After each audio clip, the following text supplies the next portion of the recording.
Alright guys, it's time to go ahead and put together the C2 power steering pump that came out of my 87 F-150. For this rebuild, I'm going to be using a Gates repair kit with the part number being 351210. And this kit comes with everything you need to fully put together your power steering pump.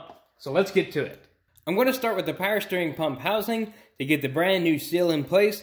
I've already ran this through the parts washer and cleaned everything up, but I want to double check just to make sure that all the seal surface is nice and clean.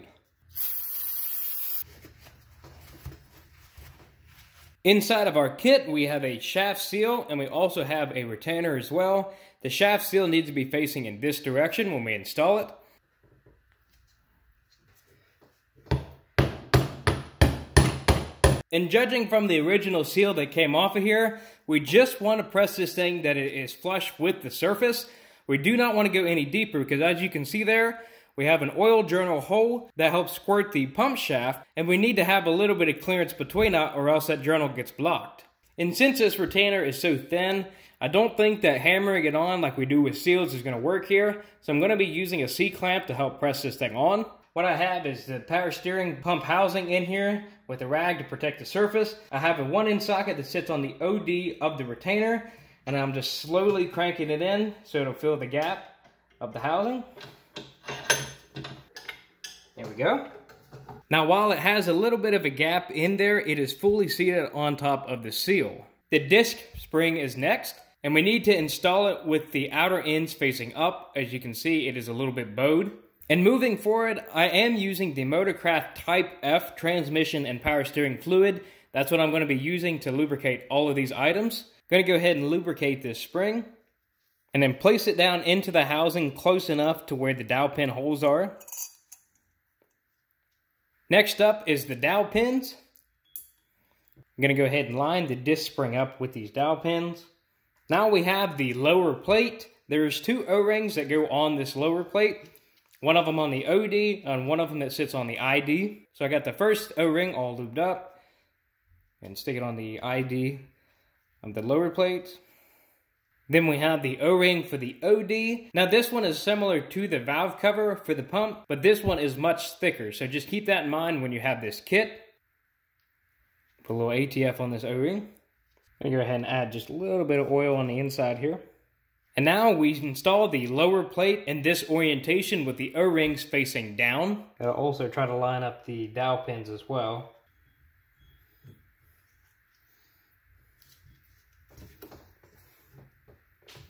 You can also use a C-clamp just to make sure that this is fully seated, or you can look down inside the holes here and just make sure that it's sitting flush up against the inside of the housing, as you can see right there. Moving on to the cam and the pump shaft, I'm going to put a little bit of ATF on the shaft along with the slippers. On the pump housing, look for a square mounting hole. As you see that there's 2 ears right here that are circular, and then you have one of them that is a square hole. That's the mounting block that we're going to be using for orientation for these parts, such as this recess inside this cam. We need to orient it 180 off from that square hole.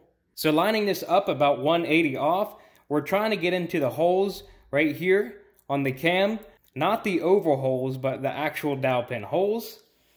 I'm going to hold the shaft on the other side so it doesn't all just fall in. And it seems to be a little tough getting it through that seal, that new seal that we just put in.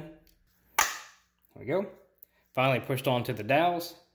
And if you can, try to spin it by hand just to make sure everything is rotating like it should. I'm going to add just a little bit of ATF in here. Now for the upper plate, this follows the same orientation that this recess will be 180 off from the square hole. I'm going to lube this up as well. And we orient the upper plate in this fashion. So square hole up top, so the recess is going to go on the bottom.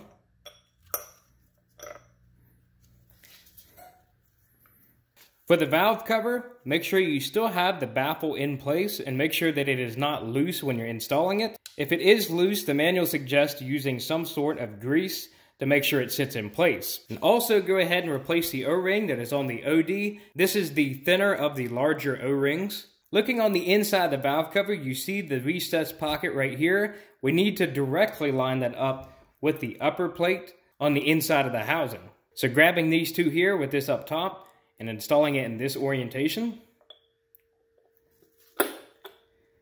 and just try to twist it a little bit just to make sure that it is fully seated on those dowels.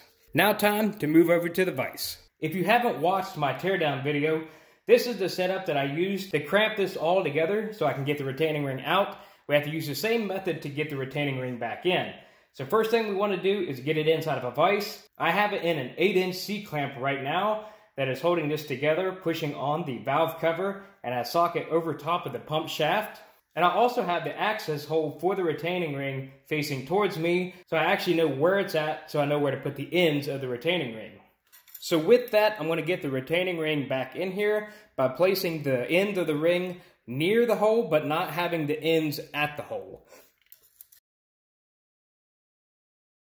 There we go, the retaining ring is fully seated, and I have the ends of the ring facing right here, and the access hole facing right here. Now before we install the pump reservoir, make sure to put on a brand new O-ring and lubricate it. Now with the power steering reservoir, we just want to line it up with the valve cover for their holes.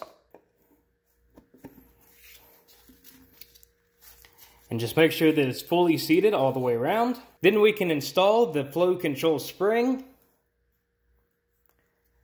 the flow control valve. I'm gonna add a little bit of ATF to it as well. And for the outlet fitting, make sure that you put brand new O-rings and lubricate them as well.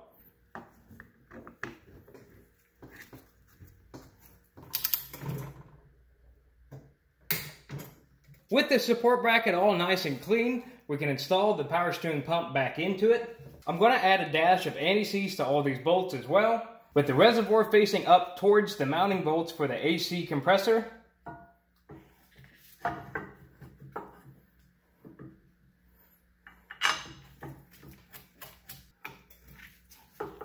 And to torque these bolts down to 30 to 45 foot-pounds.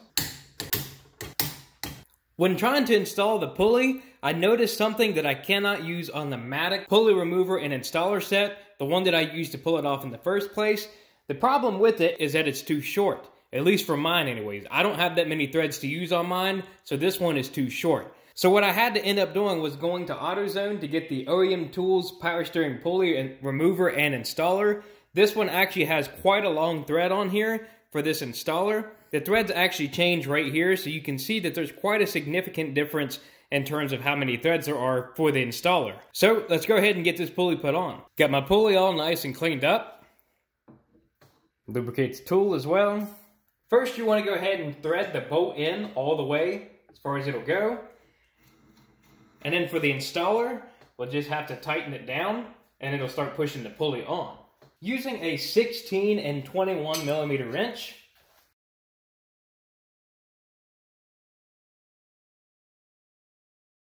And just like that, that pulley is installed flush with the pump shaft. Now continuing of things that don't go the way as planned, it actually ended up pulling the threads out of the pump shaft. So what I did, since this kit has two different threads that we can use, there's one that's metric and one that's a standard size for 3/8.